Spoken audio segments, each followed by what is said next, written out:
What is up, everybody?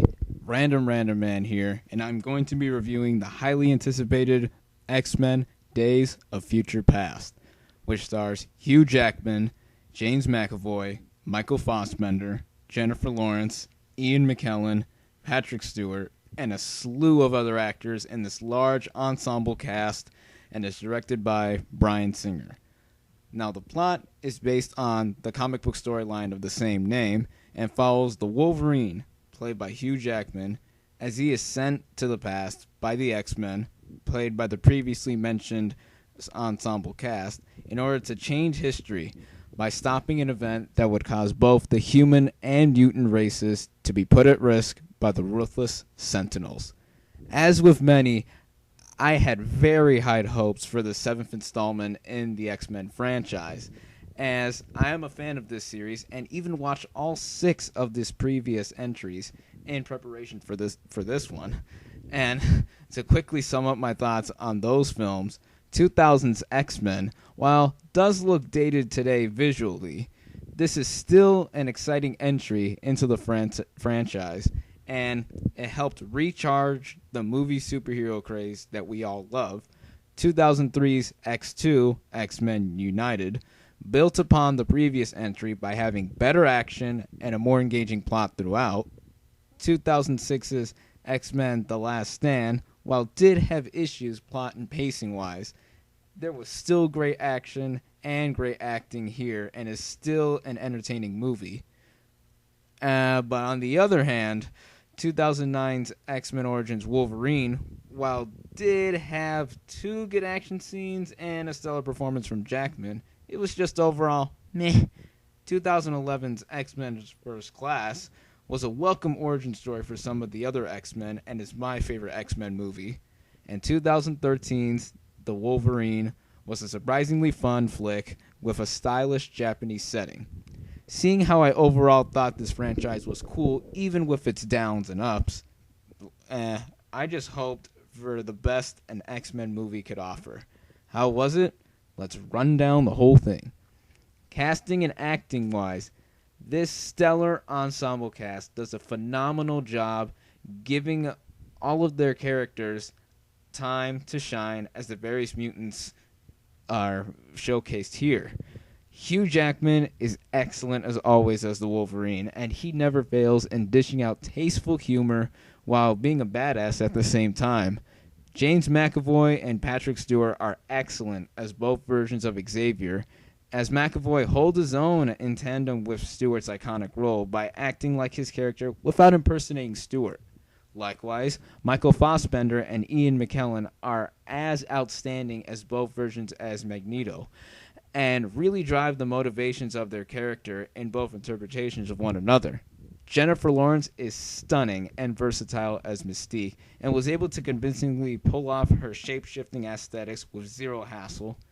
Other cast members such as Halle Berry Storm, Ellen Page as Kitty Pryde, Nicholas Holt's Beast, and even Evan Peters' highly memorable Quicksilver doing one fantastic sequence in this movie, have everyone show off their mutant powers, as well as new mutants being introduced, and a few cameos from other characters in previous entries being present, and I will not spoil who they are.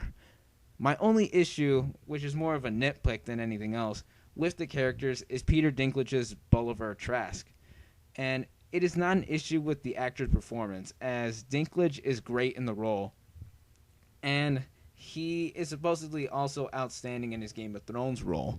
But my issue is that while Trask does play the creator of the Sentinels, he's not that intimidating as the main villain, and even though he is the center of the plot. But he is not enough to distract from the rest of the cast, as overall, the cast and characters present here are the biggest, boldest, and best ones in any X-Men or even superhero film ever assembled. In adapting a very sacred storyline in the X-Men universe, the plot's translation into being played out in the movie is the right balance of giving the audience time for exposition and time for action, with time travel being seamlessly added here, and it moves fast at a pretty quick 2 hours. Speaking of the action, it is simply put that this action was incredible, as the special effects make the Sentinels and the mutants' superpowers so dazzling to watch, including the notable sequence I previously mentioned with Quicksilver, and I feel that that sequence is one of the most amazing scenes in any comic book or superhero movie ever. The humor in this film is also balanced out nicely, as much of it had to do with the time period itself, with the past section of this film being set in the 1970s. And a bunch of pop culture is showcased here, including some of the action being shot by 4x3 cameras that were used during that era. For all X-Men fans out there, not only are the brief cameos from past cast members welcoming to see, but nods and connections to previous and future installments are also a treat for comic book and superhero fans alike, including the addition of hearing John Ottman's memorable score from years past. The whole film comes together at the hands of director Bryan Singer, as not only did he direct the original X-Men and X2 X-Men United, but he has also directed the absolute best X-Men movie, and it is also my new favorite as well. And quite simply, it is just one of my favorite superhero movies ever. My final thoughts on X-Men Days of Future Past is that this film is as intense and innovative as the franchise it is centered around, as it will not only satisfy old fans of this franchise with its excellent cast, astonishing visuals, and amazing story, but this movie also works as its own standalone film, and it will entertain those who are just in for a fun time at the movies, and I highly recommend it. This is my favorite film of the year so far, and it is just one of the best superhero and comic book movies ever.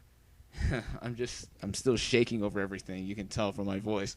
My final verdict for X-Men Days of Future Past is 4.5 out of 5 stars.